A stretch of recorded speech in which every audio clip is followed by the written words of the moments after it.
Hey, bienvenue à tous. Je suis là. Aujourd'hui, je te présente mon nouveau joujou. Regarde un peu ça. La Really Dishwasher XL 6S RTR. Là. Donc ça, tu achètes ça en Allemagne chez Conrad. Tu as cette version-là du coup, la Really Dishwasher. Mais elle existe aussi sous d'autres noms. Comme par exemple chez FTX, la Super Forza chez FTX. Donc suivant la marque que tu prends, tu as différentes couleurs. Donc là, effectivement, chez Conrad, c'est là où les couleurs sont les moins belles, je trouve. Tu as un gris mat, comme ça, et ce qu'ils appellent green, hein, donc un vert un peu kaki, comme ça, derrière. Ok. Chez FTX, par exemple, tu l'as en rouge ou en bleu. Et là, oui, en rouge et en bleu, c'est beaucoup plus beau. Attends, je vérifie juste un truc. On est bon sur la vidéo. Ok. Donc, moi, eh ben, je l'ai déjà sorti du carton et elle est ici en vert. On va poser ça là. Elle est là. La Really Dishwasher. Donc on ne la voit pas beaucoup en vert sur les réseaux. Il y en a qui n'aiment pas. Moi, je trouve ça moins fade que le gris. Parce que le gris, en fait, quand tu roules sur une route en bitume gris, bah, c'est fade, tu la vois pas. Hein. Donc là, au moins, tu la vois. Donc effectivement, c'est un vert un peu caca, un vert un peu, tu vois, un vert kaki. Mais bon, c'est quand même pas mal. Ça a quand même un vrai look. Donc je vais te la montrer un petit peu de plus près. On va faire le tour après. Je vais faire le tour après avec la caméra pour que tu la vois vraiment de près. Cette machine. Regarde un peu la tête que ça. Tu vois, la face avant. Ici, tu as des LED qui fonctionnent. Je vais t'en reparler après. Hop là, regarde l'arrière avec son diffuseur. Donc c'est un bel engin, hein, ça pèse lourd. Je crois, on est à 4,5 kg, 5 kg, un truc comme ça, sans les batteries. Donc c'est quand même un bel engin. Donc c'est une échelle 1/7. Donc c'est-à-dire qu'elle a une mécanique de 1/8, mais elle est plus longue. Elle est plus longue, et elle a des trains de buggy, je crois. Mais on est sur une vraie échelle 1/7, tu vois, ça ressemble à quelque chose. Moi, je trouve que les voitures de piste 1/10, ouais, elles ont de la gueule, en 190 de large. Ça ressemble à une vraie voiture au niveau de l'échelle, c'est assez représentatif. Quand tu prends une 1/8 classique, une GT 1/8, ça ressemble à rien, c'est carré en fait. Ça a des grosses roues, vachement rapprochées. C'est pas réaliste du tout au niveau de l'échelle. Là, avec du 1/7, on est bien. Parce que là, tu vois, on est sur une échelle qui ressemble à une vraie voiture. Donc, on va en parler. Donc, je te disais sur la carrosserie, je ne vais pas faire le tour, l'unboxing complet, machin et tout. Si vous voulez voir l'unboxing, vous allez sur la chaîne à Mani, et il l'a fait. Il y a aussi, qui a la Really comme ça, il y a aussi Charles, RC Garage 57. Il a une Really là en grise. Ok.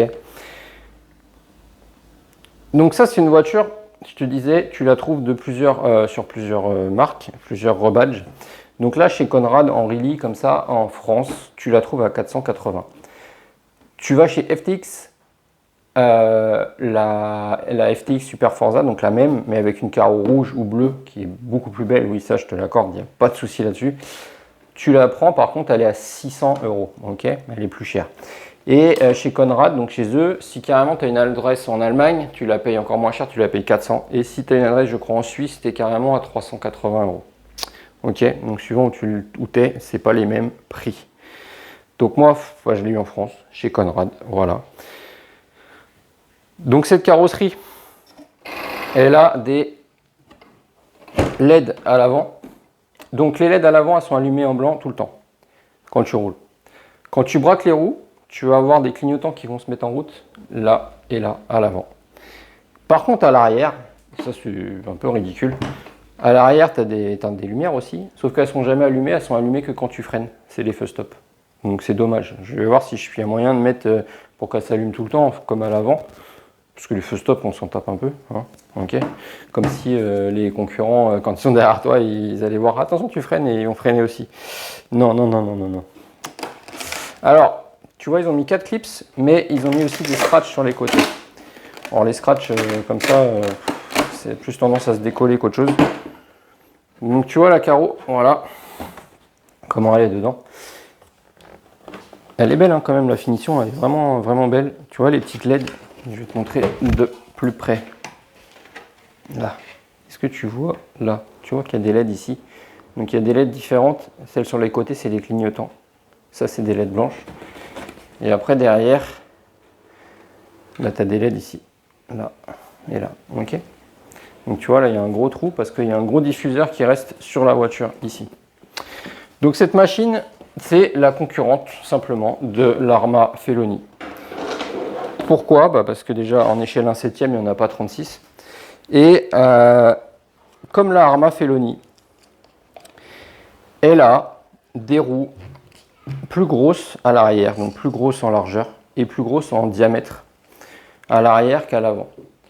Tu vois, l'arrière beaucoup plus gros que l'avant.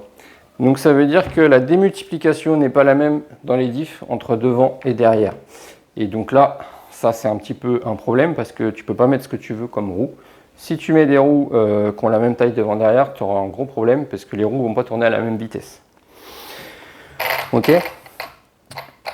Elle a une autre particularité, comme les Arma du coup, comme la Feloni, elle a un espèce de fond plat, tu vois, en dessous. Là, avec des extracteurs d'air, histoire d'avoir un profil en gros vraiment plat et large pour que la machine avec l'air arrive à se plaquer au sol. Alors je ne sais pas si c'est très fonctionnel, mais en tout cas, ça a le mérite d'y être. Donc la carrosserie, tu vois là, tu as des fils, des prises qui sont là, qui sont dispo. C'est pour venir brancher tes LED qui sont là. Tu as les fils qui sont là, dispo. Donc ça veut dire que quand tu mets ta carrosserie, il faut que tu branches pour que ça fonctionne. Ok, logique. Hein. Ensuite, qu'est-ce qu'elle a comme autre particularité cette machine? Eh bien, elle a un cerveau au milieu, là. Je ne sais pas si tu vois bien de loin comme ça, je vais te montrer après de plus près. Et un cerveau ici, parce qu'elle a un disque de frein là. Et le cerveau ici, il va, quand tu vas actionner un bouton sur la télécommande, il va freiner les roues arrière. Donc c'est le diff qui va prendre. Donc le diff là-dessus, il est resté assez souple. Le diff central, tu vois, il est vraiment très souple. Hein. Parce que il faut que tu puisses freiner du coup que l'arrière. Donc c'est le diff qui va jouer, hein, forcément. Donc voilà pour les particularités de cette machine. Donc c'est beau quand même. Hein. On a du coup un moteur. Donc on a un combo 150 ampères. Donc c'est du Hobbywing rebadgé là-dessus. Et on a un moteur 42 ou 40, mais c'est les ailettes qui font que c'est 42 par 74 et en 2000 kV. Tu vois. Donc c'est un rebadge Hobbywing, le 2000 kV d'Hobbywing qui est là. C'est une très très belle machine, tu vois, avec une bâche barre au-dessus là pour renforcer le châssis. Le châssis en alu, lui, il est vraiment pas large, il est vraiment sur une toute petite partie au milieu. Et tout le reste, comme tu peux le voir là, il est sur cette partie-là. Tout le reste, c'est du plastique là. Donc ça le rend quand même plus léger que peut-être qu'une Arma. Les pneus, ils ont l'air vraiment pas mal. Au toucher comme ça a l'air d'être plutôt sympathique. Suspension, elle est plutôt rigide de l'arrière et moins rigide de l'avant. Donc ça, j'aime pas. Je préférais que ce soit le contraire. Donc on va peut-être bouger les huiles qu'il y a là-dedans. En tout cas, je vais la tester moi directement. Là, il fait beau. Aujourd'hui, je vais en profiter. J'ai déjà les batteries qui chargent. Je vais te mettre 2-3S là-dedans. Et on va être parti, on va la tester comme ça, telle quelle d'origine. Il y a juste un truc qui ne me plaît pas là-dessus, d'origine. C'est là, ils ont mis des vis ici qui dépassent complètement. Alors tu as une lame en plastique devant, donc ça la lame elle va manger, mais ça se refait facilement, c'est juste un bout de plastique. Le problème c'est qu'ils ont mis des vis là avec des grosses têtes qui dépassent. Donc ces vis là, dès que tu vas freiner, c'est que ça va toucher, elles vont prendre. Donc ça me plaît pas du tout. C'est dommage. Donc, quand elles seront mortes, on les changera, mais c'est mal foutu cette histoire. Ok. Je vous ai pas montré la radio. Je vais te montrer la radio quand même. Bouge pas, elle est là derrière. Là. La radio. Donc, tu l'allumes ici. Tu as le niveau de batterie ici. Et cette radio, elle est équipée d'un gyro. Ok. Donc ça, pareil, je ne vais pas l'utiliser. Moi, le gyro, j'aime pas rouler avec un gyro. Ça te fait bouger le cerveau tout le temps, c'est chiant. C'est pas terrible. Donc elle a quand même, c'est quand même le fait qu'elle l'ait. Hein. Donc le gyro, tout simplement, pour le déconnecter, il faut appuyer 3 fois sur le bouton bid quand elle est allumée. Ça va me déconnecter le gyro. Sinon, on peut le mettre plus ou moins fort via cette petite molette. Quand ce n'est pas le gyro qui est activé, cette petite molette, elle va nous servir de régler le dual rate. Donc elle a le dual rate de direction, ça c'est bien. Et elle a aussi un dual rate des gaz ici, ce qui fait qu'on va pouvoir normalement brider la puissance de cette machine. Donc c'est plutôt pas mal quand même. Et ici, on a le petit bouton là, qui va permettre quand tu tiens ta manette comme ça, d'appuyer là avec ton pouce et d'activer le frein à main. Donc le frein qui est le cerveau de direction du milieu qui va freiner tout l'arrière du véhicule. Ok. Donc voilà pour cette petite faux unbox, petite revue un petit peu de cette Really avant que j'aille rouler avec. Donc, je voulais vous en parler quand même rapidos. Ok, moi là, ce que je vais faire, c'est que je vais mettre mes 2 batteries. Je vais regarder le tarage une fois que j'aurai les batteries, le tarage de mes ressorts, voir si on est à peu près bon comme j'aime. Je vais regarder mes trains, s'ils sont réglés à peu près. Oui, ça a l'air pas trop mal. Hein. Les trains avant, arrière, on règle un petit peu le para, le carrossage. Parce que tu peux régler hein, là-dessus quand même. Ça va. Ça va. On verra si ça le bouffe un peu de pneus, mais ça m'a l'air pas trop dégueu. Ça m'a l'air pas trop mal pour débuter. Donc il y a un ventilo ici qui va aérer le moteur. Mais dans cette carrosserie, ça va chauffer quand même dur. En plus, ils ont mis le Vario derrière une grosse boîte de réception là. C'est un peu dommage. On est monté en XT90. Ok. Moi, XT90, ça me va, j'aime bien. Et puis voilà. Donc, plus tard, si elle me plaît vraiment, je pense qu'il y a moyen qu'elle passe en 8S.